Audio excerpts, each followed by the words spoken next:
Good evening, Philippines. It's Wednesday, June 26, 2013. Welcome to General Assignment. On the show this evening is the COMSEC of the Securities and Exchange Commission, Attorney Jared Lucban, and also with us is Dr. Jose Benito Abraham, a notable urologist and transplant surgeon. We have two very interesting topics for you this evening. I'm your host, Miguel Hill. Okay. Good evening, Dr.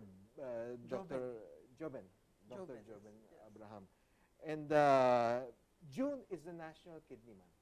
Yes. And we wanted to have you over, I think, about 2 weeks ago, because I understand that Father's Day also happens to be the Prostate Health Day or something like that. Yes, the Saturday before the Father's Day coincided with that day. It's called the National PADRE Day, or Padre, if you may call it in Tagalog, no? Which means you do a digital rectal exam on all men above 40 so that you can find out if you have prostate disease or not. So lahat sakop mo. So tell me, I mean, what's so special about the National Kidney Month? Is there any particular activities or maybe free checkups with the National Kidney and Transplant Institute? Yes. Number one is this National Kidney Month was started way back in 2004 as a result of the presidential decree by President Ramos. Yes. And every year we have a theme, and for this year it's called Malusog na Bato, Yan Ang Gusto Ko. Okay. Which means we want more Filipinos to be aware of how to take care of their kidneys so that they will have kidney health. Not only treatment for kidney diseases, but maintaining kidney health all throughout their lives. By the way, Dr. Joben, aside from, you are also a faculty with one of the more prominent medical institutions, and you're also a transplant surgeon. So where is the Philippines in as far as modern medicine is concerned? Because everyone knows that Filipinos are doctors everywhere, doctors in the U.S., doctors in Europe. So we have a very respectable medical community. So do we get the same quality of services here in this country? Well, actually we do. If you talk about the more modern hospitals, and let me name a few, like the National Kidney and Transplant Institute, the St. Luke's Medical Center. These are hospitals where you can get services at par with the world, which means we have advanced technology. We have skilled physicians who trained not only in Asian countries, but also in the U.S. and in Europe, and are now back in the Philippines, offering their expertise not only in terms of knowledge, but also in terms of skills. So we do have highly skilled surgeons with, on top of that, the support of the medical facilities are there in terms of technology. So we are indeed able to offer top quality care, especially for kidney diseases. Okay. So why was there a need to name June as the National Kidney Month? Is there, do you feel that not enough Filipinos are conscious about their kidney health? And we're not just talking about men, it's men and women. Because I know that kidney diseases come as a result of a lot of things. Poor diet is one thing. Sometimes I think it's a side effect of diabetes, and that seems to be a problem with a lot of Filipinos. So why do you need to set aside a month? Yes, because there is an increasing and a very alarming increase in the number of patients who are developing end-stage kidney disease. And so end-stage na kaagad? I mean, or quickly, yes. They quickly develop, okay. No, I mean, more and more people are coming in to the hospital with end-stage kidney disease, which means they now require dialysis or transplantation to extend their life, because the kidney is a vital organ without which death is imminent. So with an alarming increase, we have now about 10,000 patients undergoing dialysis, or about 5,000 to 10,000 being diagnosed every year with this condition. So the it becomes a national issue. So I mean, It's a national issue. it ranks 7th among the highest causes of mortality in terms of health. You know, as a reporter, I used to cover some of the government hospitals and just for different things, no? Everything from the New Year mishaps to the dengue diseases. And when covering government hospitals, I have become aware that a lot of Filipinos, a lot of patients there are actually kidney patients. But the problem is basically they cannot sustain not only the medication but the dialysis. So they have to either go to their local politicians to get some sort of support, or try to get some free treatments from the government. But then again, you also hear the government saying that there's not enough funds to sustain that. So what's being done about that? The more concrete and focused step that the government has done recently is to provide a package from PhilHealth that can allow patients to dialyze for free under the PhilHealth package for about a year. And on top of that, there is a PhilHealth package for dialysis patients where they can use PhilHealth only to undergo a transplant without paying money out of their pocket. So that at least will solve part of the problem in terms of allowing patients to have access to dialysis and transplant. But let me remind our audience that the focus of the Kidney Month is not the end-stage kidney disease patients. Prevention. Right. Our focus is being able to educate them that kidney disease is something you can avoid if you at least do an annual urinalysis.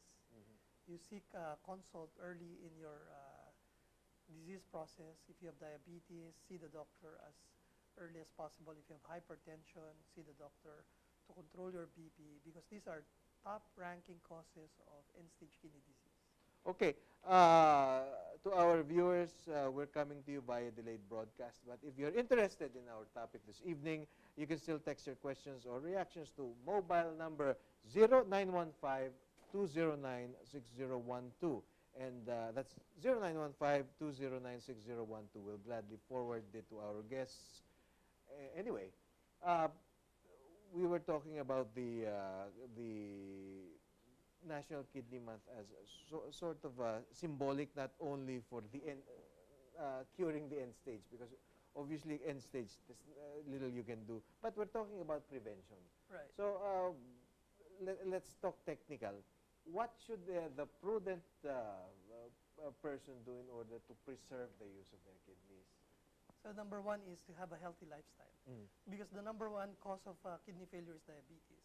And in this day and age, there are diabetes that is acquired late in life because of what is referred to as metabolic syndrome. This is due to being overweight, having high cholesterol, having high sugar, and hypertension. So because of all of this, the kidney receives too much insult, and therefore eventually develops chronic kidney disease.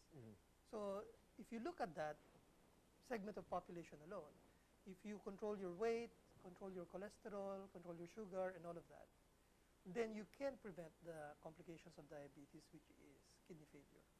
But very few people, look into that part of having a healthy lifestyle. Okay. Anyway, I think I went on autopilot by saying that we're not coming to you live, but we're actually coming to you live. So if you want to text us your questions or reactions, again, that's 0915-209-6012, and we can have our audience right now answer your questions.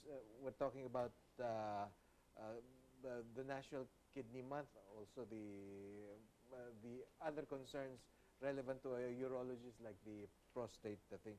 Anyway, let's talk about healthcare in the Philippines in general, because we have all the best medical staff in the Philippines, but it's always been very challenging for Filipinos, especially those who are less fortunate, to bring someone to the hospital, especially when they really need. we don't have the well-evolved medical insurance that they have abroad. So what is being done to make healthcare affordable and accessible to more people, Dr. Abraham? Again, I'd like to refer back to PhilHealth because Mhm. the goal of PhilHealth now, especially with Dr. Enrique Ona on board as the Secretary of Health, is to provide universal access to healthcare, which means the goal is every Filipino out there should have PhilHealth so that they can now avail of medical services. And I think it's mandated on all companies to Yes. extend that Yes, to their yes. regular And employees. with that mechanism, people will now have at least the facility to go and access healthcare, either get a discount or get treated entirely For for free. free through a PhilHealth package, which is now being devised for certain diseases like prostate cancer, breast cancer, hip replacement, kidney transplant, and eye diseases. There is a big gap, Dr. Joben, between the big expensive hospitals and the government hospital. Right. There's a massive gray area in between.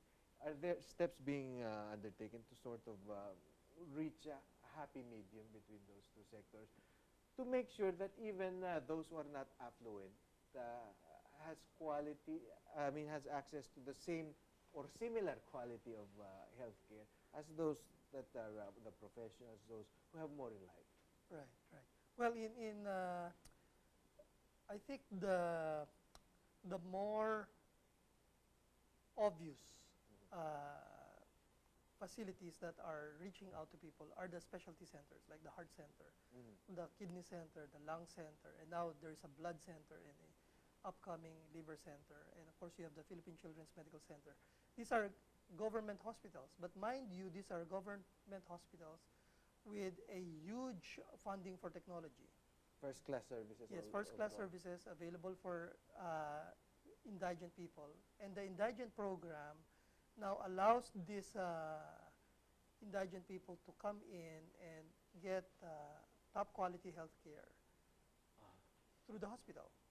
Okay. And I think that is a very concrete thing that is happening nowadays. But of course, these are specialty centers. Not everybody can go there. I mean, it can get overpopulated with patients, and in fact it does. But there is a genuine, there are efforts being undertaken. Yes, yes. In fact, because it's been realized that healthcare is expensive, medicines are expensive. right, right. The indigency program in Kidney Center is huge, and we have a long list of patients lining up for admission, either for surgery for kidney diseases, prostate, kidney stones, etc. And we are able to reach out to a lot of people from the northern part of the Philippines to the southern part. Okay. Anyway, again, I'd like to repeat that we're coming to you live. So if you have any text, if you have any questions or reactions, as far as our topics this evening is concerned, you can text us. The number will be flashing on your screens. It's 0915-209-6012. General assignment will be right back after a few reminders and a fresh topic for you. Don't go away.